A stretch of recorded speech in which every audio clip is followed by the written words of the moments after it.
Hello guys. நான் இன்னைக்கு என்ன பேசலாம்னு நினச்சேன்னா, இந்த மாதிரி ரீசெண்டாக என் ஃப்ரெண்டை நான் மீட் பண்ணியிருந்தேன். லைக் நார்மல் பேசிக் கான்வர்சேஷன் நம்ம பண்ணியிருந்தோம். அப்புறம் சரி அப்போ கொஞ்சம் இந்த மாதிரி சொல்லியிருந்தான். இந்த மாதிரி ஒரு பையன் அவனுக்கு தெரிஞ்ச பையன், he was just 18 or 19 something and all of a sudden he suicide himself because அவன் ஏதோ ஏதோ go through பண்ணியிருந்தானா.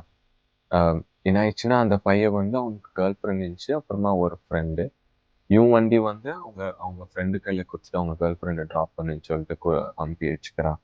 அப்புறம் என்ன ஆயிடுச்சுன்னா இந்த பையன் வந்து அவன் ஃப்ரெண்டு வந்து அவங்க கேர்ள் ஃப்ரெண்ட் ட்ராப் பண்ற போற வழியில ஏதோ ஆக்சிடென்ட் ஆயிட்டு அப்புறமா அந்த அவங்க ரெண்டு பேர் இறந்துறாங்க. ஸோ அது தெரிஞ்சு இவன் வந்து ஃபுல் டிப்ரெஷன் ஸ்டேட்ல போயிட்டு ஆல்மோஸ்ட் ஒரு 1 இயர்லேருந்து 1.5 இயர்லேருந்து அந்த டிப்ரெஷன்லேருந்து சஃபர் பண்ணி சரி லாஸ்ட்ல அவனுக்கு எந்த அளவுக்கு அவன் டிப்ரெஷன் போயிடுச்சுன்னா அவனுக்கு இன்ஜெக்ஷன் எல்லாம் கொடுத்து தான் அவனை ரெடி பண்ற மாதிரி ஆயிட்டு இருந்துச்சு. ஸோ அவனை ஹாஸ்பிட்டல் எல்லாம் அட்மிட் பண்ணிட்டு லாஸ்ட்ல ஒரு நாள் என்ன ஆயிடுச்சுன்னா அவனுக்கு அந்த டிப்ரெஷன் தாங்க முடியாம அந்த ஹாஸ்பிட்டல்ல இருக்கிற அந்த வெளியே வந்து அந்த பால்கனில இருந்து அப்படியே எகிரி குதிச்சுட்டு அவன் ஒரு எகிரி குதிச்சுக்கிறான். என்ன ஆயிடுச்சுன்னா அங்க ஒரு மரம் இருக்குது. அந்த மரத்துல மாட்டி பாவம் என்ன பண்ணிருக்கிறான், அந்த கால் வந்து அந்த மரத்துல ஏதோ ஒரு பிரான்ச்ல இப்படி மாட்டிக்கின்னு இந்த பையன் இப்படி தொங்கிருக்கிறான். அந்த டைம் அந்த கால் அப்படியே டிஸ்லொகேட் ஆயிருக்கு. டிஸ்லொகேட் ஆயிட்டு என்ன பண்ணிட்டா கொஞ்ச நேரம் வழியில சஃபர் பண்ணி அதுக்கப்புறம் அந்த பையன் அந்த மரத்துல இருந்து இறந்துட்டான்.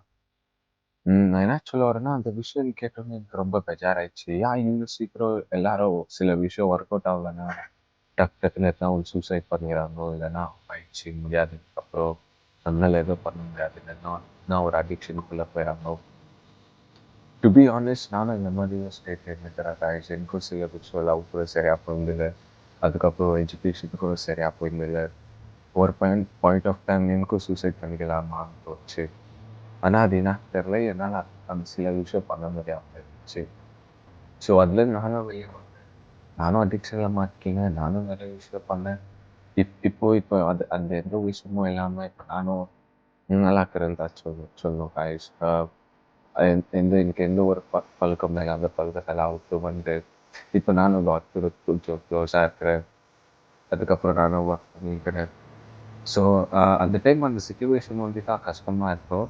ஆனால் அந்த விஷயத்தை நம்ம தாண்டி வந்துட்டோம்னா நம்மளுக்கு தெரியாத விஷயம்லாம் நடக்கும் காய்ஸ். ஸோ ப்ரெசென்ட்டில் தான் கஷ்டமாக இருக்கும். ஆனால் உங்களுக்கே தெரியாது அது. It may take 1 year or it may take 2 years or it may take 3 years for good things to happen for you. But what I would say is instead of taking bad decision because of the current situation which is not good, so why do you want to lose life? There is a lot of beautiful things that is going to happen in your life. So all I would say is just wait guys. So நீங்க எவ்வளோத்துக்குள்ள wait பண்றீங்க அவ்வளோத்துக்குள்ள happiness நீங்க enjoy பண்ணலாம். அது எப்படின்னா like இப்போ நீங்க ஒரு ஒரு மரத்தை பாக்குறீங்க, அதுல ஒரு மாங்காய் இருக்குதுன்னு நினச்சிக்கோங்களேன். அந்த மாங்காய் கொஞ்சம் காயாத்தான் இருக்கும். நீங்க அப்பவே அச்சு சாப்பிடணும்னு நினைச்சா அது கொஞ்சம் கொஞ்சம் கசக்கோ இல்லைன்னா புளிப்பா இருக்கும்.